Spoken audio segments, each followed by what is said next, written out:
Bonjour à tous, je suis Camille Génicel, coach comportementaliste éducateur canin et je suis là aujourd'hui pour vous raconter une nouvelle anecdote incroyable du métier de comportementaliste, le partager avec vous en espérant que vous voudriez bien rejoindre mon équipe qui est vraiment incroyable de comportementaliste parce que le but c'est de comprendre que c'est un métier vraiment dans les émotions, on n'est pas dans le spectacle, vous voyez autour de moi il n'y a absolument rien, la preuve. Hein, je ne suis pas en train de faire des démonstrations assis, couchés, etc. Le but, c'est de comprendre les animaux et d'être bien, vraiment, dans les émotions. Et surtout, eh bien, de dépasser nos peurs pour pouvoir les aider un maximum. Et c'est ça qui fait qu'on va plutôt s'en sortir et trouver le courage d'y arriver. On va transformer notre peur en colère.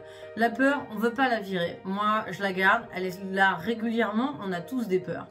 Mais on va la transformer en colère qui va la transformer en action et là aller agir sur le terrain pour aider un maximum les animaux. C'est pour ça que je vous parle aujourd'hui, c'est pour ça que je souhaite transmettre tout cela. Je suis là pour vous aider pas à pas à atteindre votre objectif, à vous aider à avoir une vie de rêve, mais aussi à aider les animaux. Là aujourd'hui, l'anecdote que je vais vous raconter, tenez-vous bien, c'est vraiment très riche en émotions. Je pensais jamais tomber sur un cas comme ça dans toute ma vie. Et c'est quelque chose qui est incroyable. On m'a appelé, on m'a contacté un matin, je me lève, tac, ça arrive, appel d'urgence pour un problème de comportement. En général, je fais vite parce que ça peut être pour des euthanasies ou autre. Et là, je réponds, c'est un monsieur qui me dit que son chat urine au niveau des rideaux, il en a marre, il veut l'abandonner absolument. Donc évidemment, moi, ça me touche beaucoup. Donc j'essaye tout de suite de lui trouver un petit espace dans la journée pour caler un rendez-vous et aller le voir. En arrivant, je lui pose des questions, je m'aperçois que c'est un monsieur qui vit en appartement au 3e étage avec son chat et effectivement son chat fait pipi au niveau des rideaux et des fenêtres. Il ne l'a pas fait devant moi comme souvent c'est le cas, mais je vois bien il y a des traces, il le fait régulièrement. Et donc je commence une analyse, je pose des questions et face à quoi je me retrouve? Le monsieur, tenez-vous bien, le monsieur me raconte que le chat fait justement pipi tous les soirs à 22 h au niveau des rideaux, jamais à un autre moment de la journée. Ça fait partie des stratégies d'un bon comportementaliste. À quel moment on va aller faire du dressage de chat, du spectacle ou autre? Non. On va analyser la situation, on va poser des questions. Ouais, c'est moins spectaculaire, mais c'est beaucoup plus intéressant.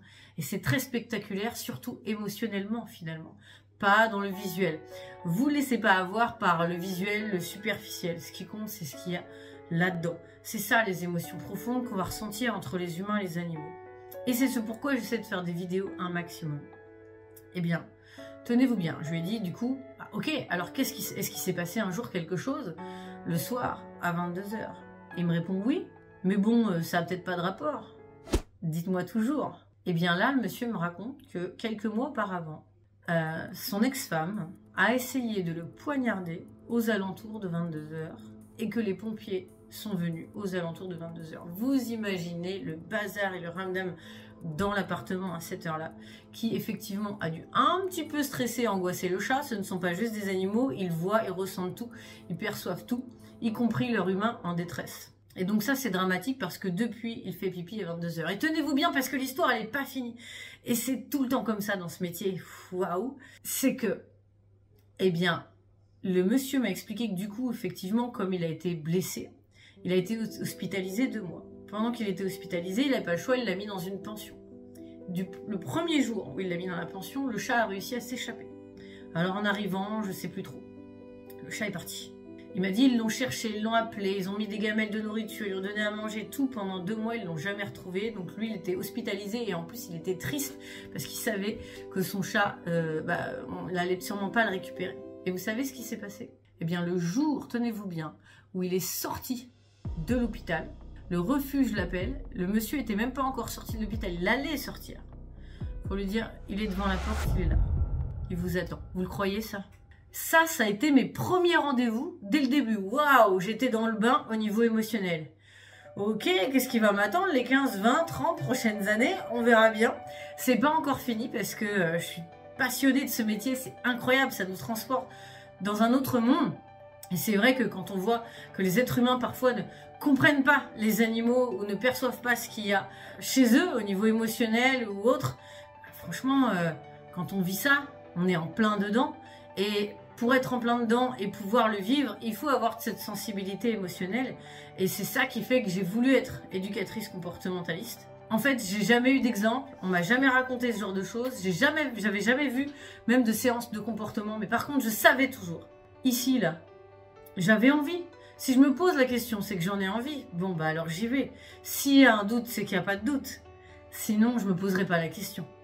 Donc quand c'est comme ça, je fonce et j'ai bien fait. J'ai bien fait parce que toutes ces histoires, tout ce que j'ai pu vivre de manière extraordinaire, pour moi, ça vaut 10 000 voyages. Peut-être même que c'est pas comparable, mais au niveau émotionnel, c'est incroyable. Ça vaut tous les voyages, toutes les émotions possibles, très riches, toutes les rencontres de familles bienveillantes avec les animaux. Voilà, c'est quelque chose de magique. Et à l'heure actuelle, on en est là quand même, quoi. C'est-à-dire qu'on nous apprend à l'école que faut pas se tromper, sinon on est sanctionné, on va avoir une mauvaise note. Alors que c'est en se trompant un maximum qu'on apprend. Parce que sans ça, bah, j'aurais pas voulu me tromper, je me serais pas lancée, j'aurais pas appris. Et je serais où à l'heure actuelle? Et bien sûrement dans mes métiers alimentaires d'avant. Je travaillais à McDo, ça pouvait être tout et n'importe quoi. Mais je savais qu'il y avait quelque chose à faire et à vivre surtout. Et là où des personnes vont dire, bah moi j'ai besoin de vacances, on n'a que tant de semaines par an. Franchement, quand on vit ça, mais c'est les vacances tout le temps parce que c'est riche. Et pour moi, c'est ça la vie. C'est les émotions, c'est la communication profonde, c'est l'authenticité. Et même les êtres humains qu'on a en face de nous, qui d'habitude peuvent porter certains masques entre eux, la journée, au travail ou autre, quand on est là pour leurs animaux, quand ils nous expliquent des choses par rapport à leurs animaux, on n'a pas affaire à un masque. On n'a pas affaire à quelqu'un qui se cache, on a affaire à la vraie personne. Et du coup, je suis sûre à 99,9% en plus d'avoir affaire à des gens authentiques quand je les vois. Avoir affaire à des animaux authentiques, parce que les animaux le sont toujours, et c'est pour ça qu'on les aime, parce qu'on a confiance en eux et on sait que c'est du vrai. Et c'est un métier qui est magique. Et vous avez vu, il n'y a pas besoin de spectacle, il n'y a pas besoin d'en faire des tonnes. À aucun moment, j'ai dit au chat, allez, passe dans le cerceau, fais ci, fais ça, pour comprendre tout ça. Il suffit de parler avec l'être humain. Alors oui, c'est pas spectaculaire, mais c'est spectaculaire émotionnellement. Alors c'est vrai, je vous le garantis, ça se voit pas. Mais à mon avis, là je le ressens et ça doit se voir vraiment quand on en parle. Et je pense que pour moi, ça vaut tout l'or du monde. Et je veux continuer à le vivre jusqu'à la fin de ma vie. Et je tenais à le partager avec vous.